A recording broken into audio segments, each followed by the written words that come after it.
Rebonjour et bienvenue sur la mécanique universelle. Alors nous sommes toujours le lundi 10 janvier 2022 et je continue ma lecture du livre de Will Durant, Vie et doctrine des philosophes.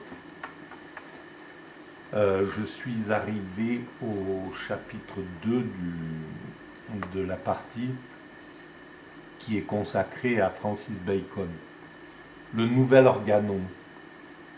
Donc bon, c'est surtout une façon de pouvoir exprimer des choses liées à la mécanique universelle, à mon travail qui est sur le site Mécanique universelle. C'est surtout voilà, une digression à partir de mes lectures et que je découvre en même temps que je les lis en vidéo. Donc le nouvel organon. Ce que Bacon a produit de plus grand, dit son plus sévère critique, c'est le premier livre du Novum Organum. Jamais personne n'a mis plus de vie dans la logique en faisant de l'introduction une entreprise épique et une conquête. En faisant de l'induction une entreprise épique et une conquête. Si l'on veut étudier la logique, que l'on commence par ce livre. Cette partie de la philosophie qui concerne la logique est désagréable au goût de bien des gens, car elle leur semble n'être qu'un filet et un piège d'épineuse subtilité. Mais si nous devons estimer les choses à leur vraie valeur, les sciences rationnelles sont la clé de toutes les autres. La philosophie n'a été si longtemps stérile, dit Bacon, que parce qu'elle avait besoin d'une méthode nouvelle pour la rendre féconde. La grande erreur des philosophes grecs fut de consacrer trop de temps à la théorie et pas assez à l'observation. Voilà, alors on est tous comme ça dans cette position, bien souvent, je m'inclus dans les philosophes, sans complexe, et voilà. Bien souvent, on est critique envers une philosophie précédente, envers des philosophes anciens, ou même des philosophes contemporains, etc. Mais sans resituer la situation, la société. Les Grecs ne pouvaient pas être ce que les philosophes grecs ne pouvaient pas être plus loin que ce qu'ils étaient. Ils ne pouvaient pas imaginer des choses qui étaient encore inimaginables à leur époque. Ils ne pouvaient pas, par exemple, s'intéresser à l'évolution de l'humanité comme semble le faire Francis Bacon d'une certaine façon, sans lui-même pouvoir le regarder de façon vraiment lucide. C'est plus intuitif que par la logique qu'il pense l'évolution de l'humanité. C'est bien plus tard que ça viendra, peut-être avec Kant et puis Hegel. Voilà, c'est à partir de là que la philosophie va pouvoir vraiment plonger dans la téléologie, bien que la religion, le judaïsme, le christianisme, etc., ont déjà imaginé l'évolution globale de l'humanité, et certainement d'autres philosophes. Voilà. Mais il y a ce problème de critique. En règle générale, elles sont bienveillantes. C'est pas une critique méchante qu'il fait Francis Bacon sur les philosophes grecs. Consacrer trop de temps à la théorie et pas assez à l'observation. L'observation à l'époque, à mon sens, les Grecs, ils sont tombés dans la bassine de l'observation. Ils devaient tout découvrir, donc l'observation était quelque chose d'énorme pour eux, au contraire. Or, la pensée doit aider l'observation, mais non s'y substituer.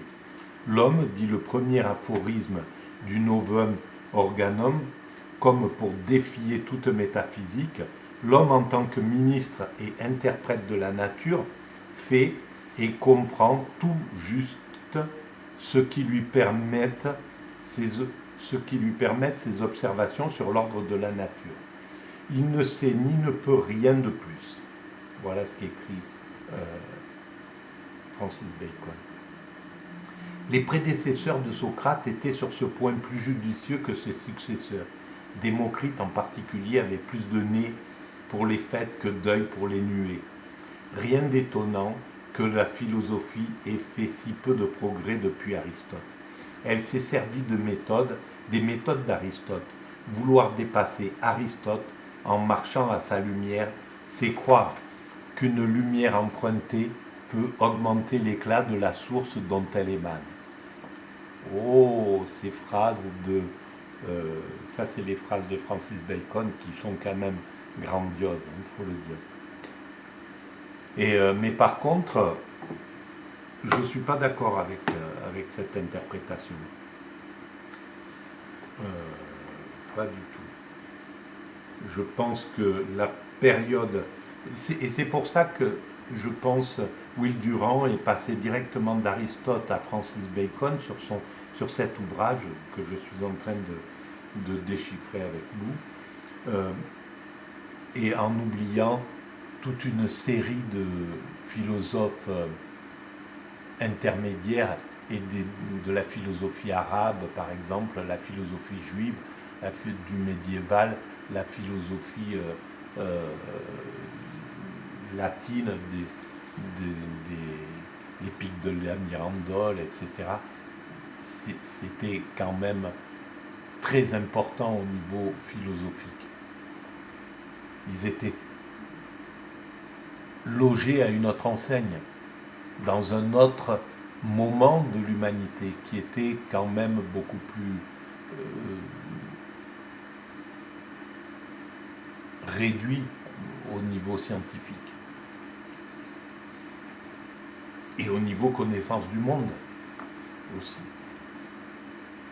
Là, quand parle Francis Bacon, la plupart du monde est quasiment découvert.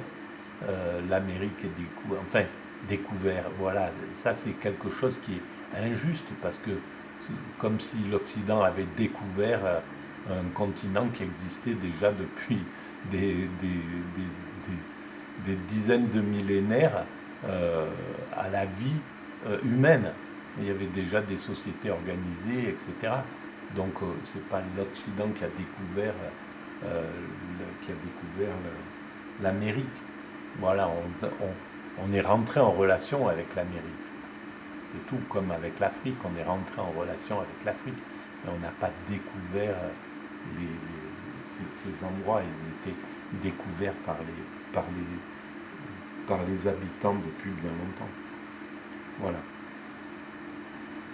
Or, après 2000 ans de discussion, où l'on s'est servi de la machine inventée par Aristote, la philosophie est tombée si bas que nul ne veut lui rendre hommage.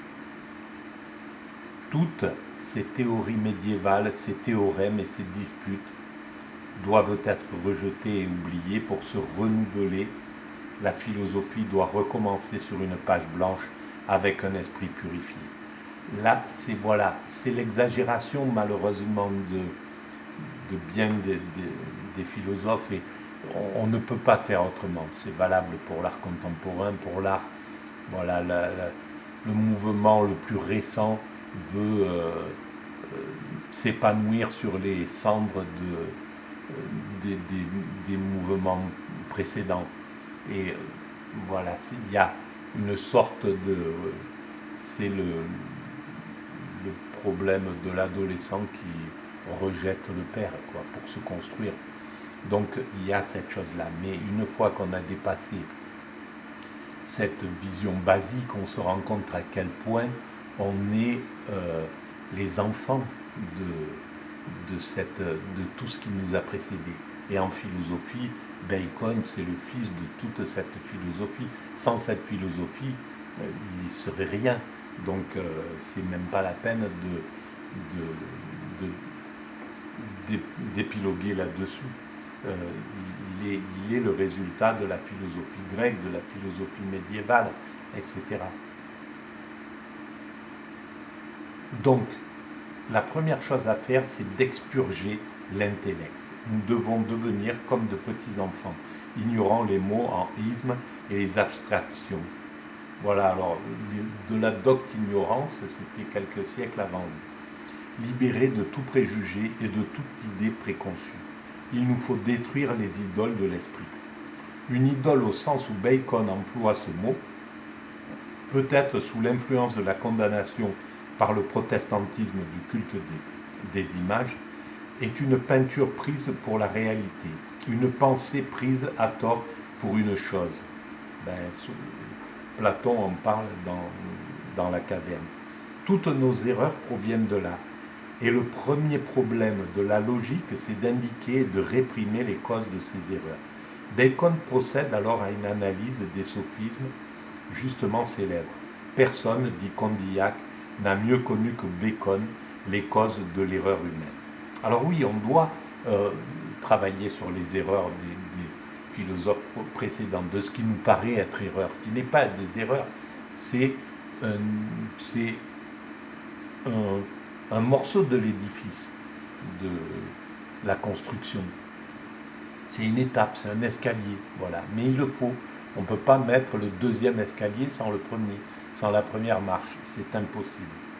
Ces erreurs sont d'abord les idoles de la tribu, les sophismes naturels à l'humanité en général.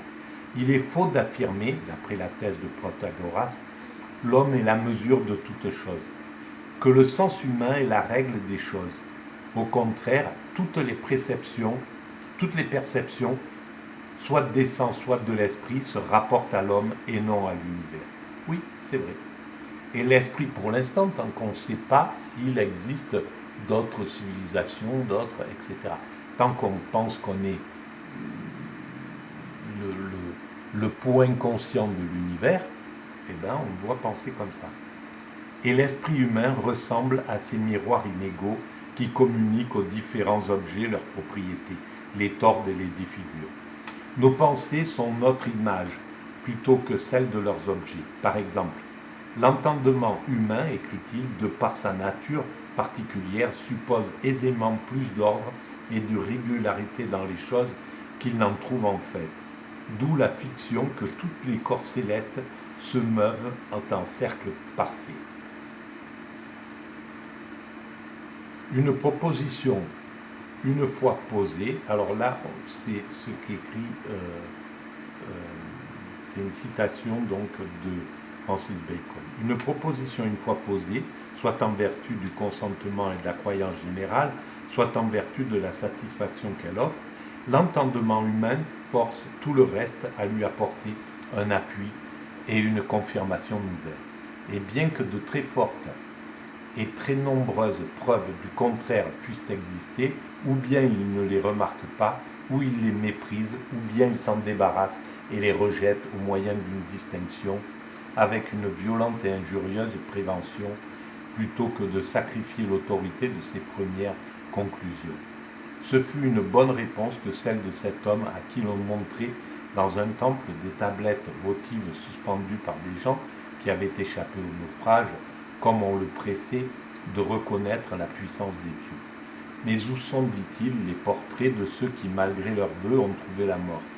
Toutes les superstitions se ressemblent, que l'on croit à l'astrologie, aux songes, aux augures, à la justice du sort ou à d'autres fictions semblables.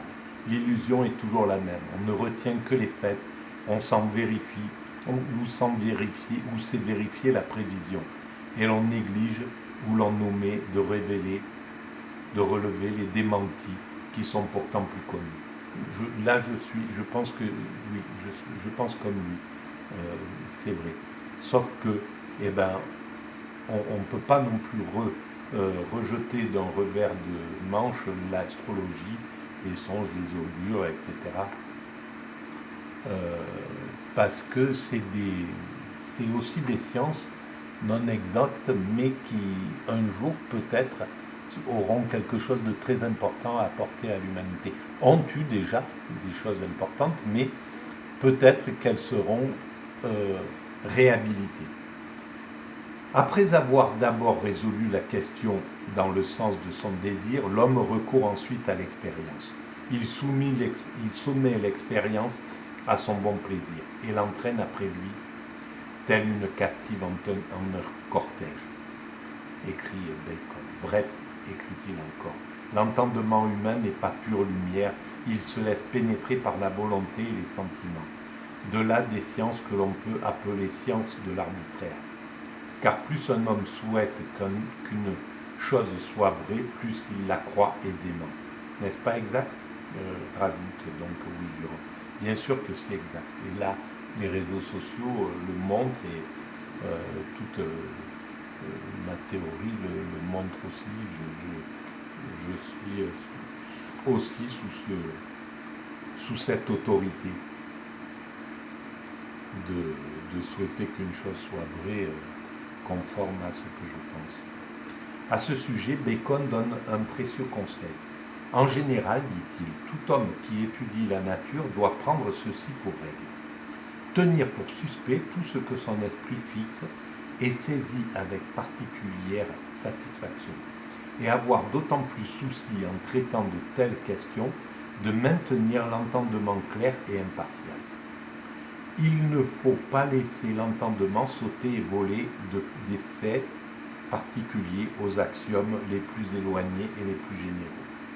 Ce ne sont pas des ailes qu'il faut donner à l'entendement, ce sont plutôt des poids qu'il faut lui attacher pour l'empêcher de sauter et de voler.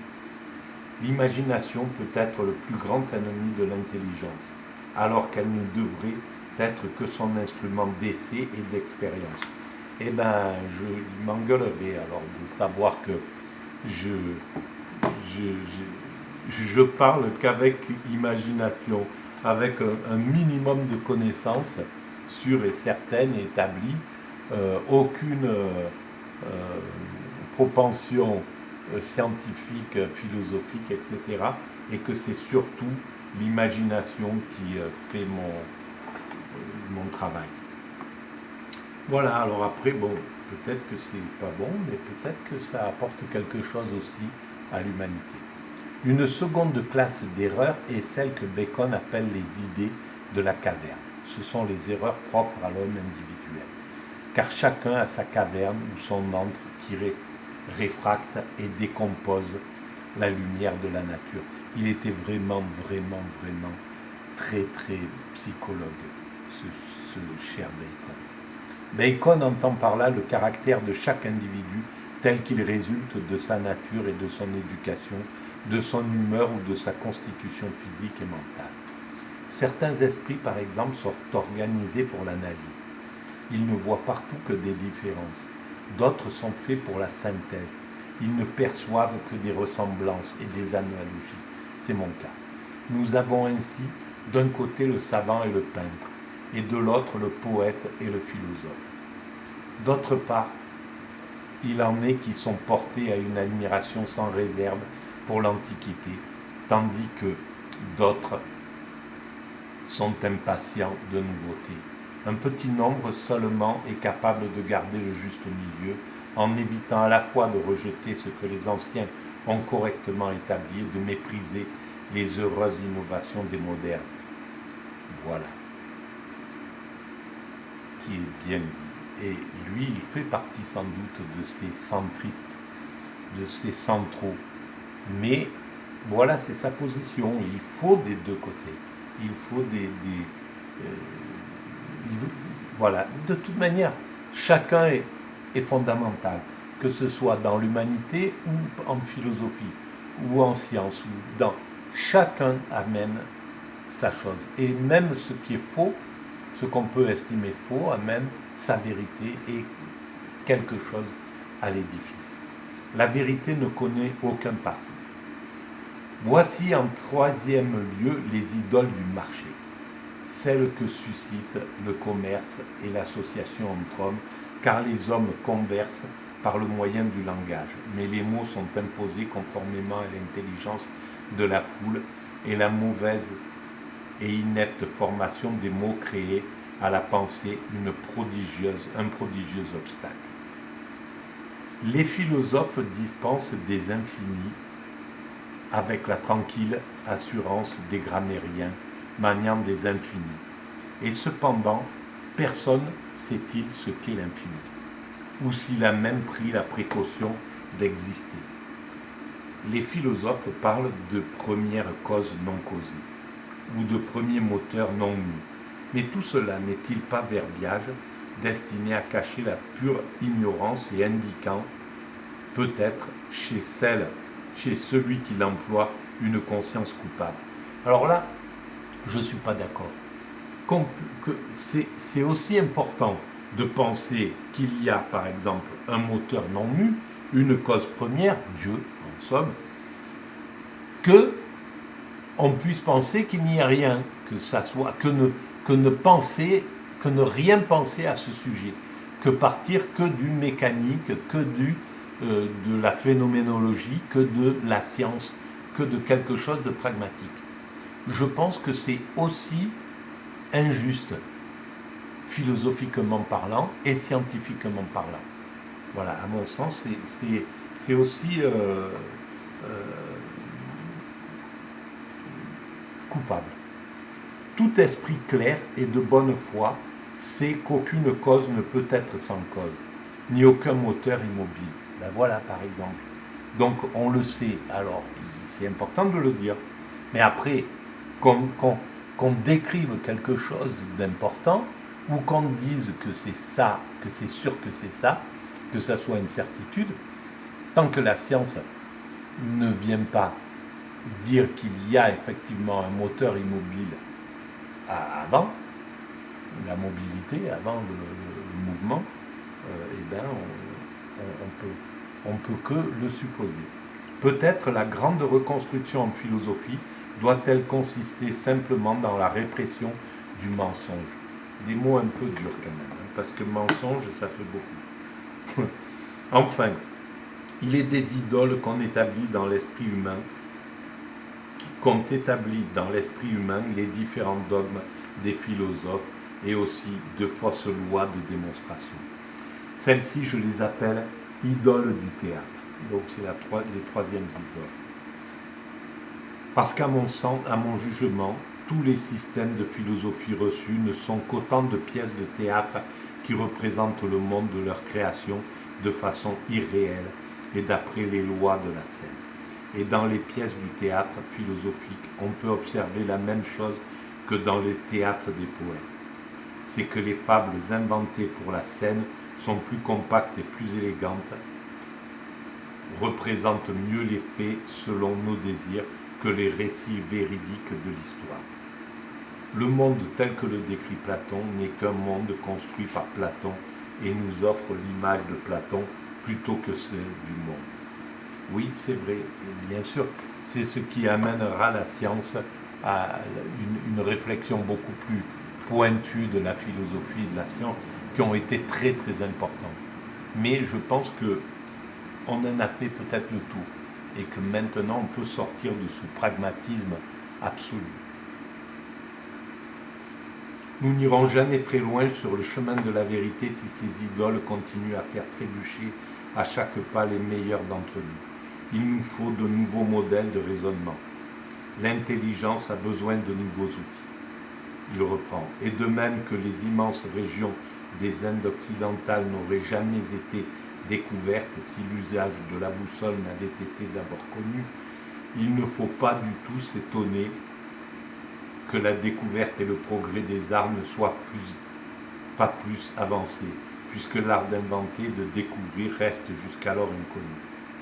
Et sûrement ce serait une honte que le globe intellectuel reste à confiner dans les étroites limites des anciennes découvertes, alors que tant de régions du globe matériel ont été de notre temps ouvertes et révélées. Alors voilà, lui-même, là, il montre les limites du moment dans lequel on pense. Et lui pensait à un moment où, de même que les immenses régions des Indes occidentales n'auraient jamais été découvertes. Mais voilà, c'est tellement... voilà, on sait, on peut comprendre qu'on n'a pas découvert les Indes. Les Indes existaient, elles étaient là, et peut-être que même d'autres les aient découvertes, et peut-être que même des hindous sont venus découvrir l'Europe bien avant qu'on découvre les Indes, etc. Voilà, cet orgueil était tout à fait logique à son époque, puisque c'est 200 ans ou 100 ans après Christophe Colomb, mais c'est pas juste. En dernière analyse, nos difficultés viennent des dogmes et de la déduction. Si nous ne trouvons aucune vérité nouvelle, c'est que nous prenons pour principe indubitable quelques propositions vénérables mais suspectes, et que nous ne pensons jamais à mettre cette hypothèse elle-même à l'épreuve de l'observation ou de l'expérience. Or, si l'on commence, mais il y a des choses qu'on ne peut pas expérimenter, mais qu'on peut penser, concevoir, et qu'on doit réfléchir quand même.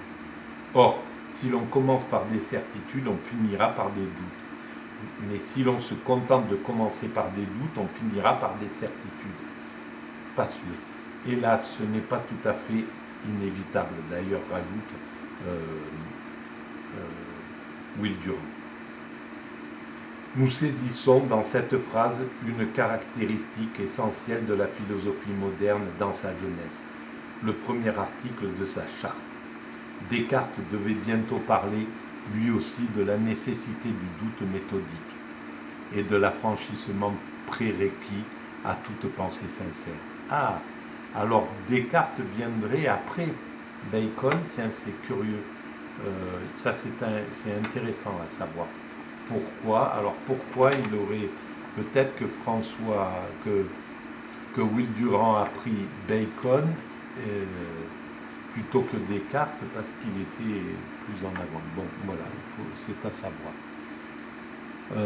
J'arrive vers la fin de cette vidéo. Bacon procède ensuite à une admirable description de la méthode scientifique de recherche. Bon, je vais continuer plus tard cette partie-là. J'arrête à ce moment.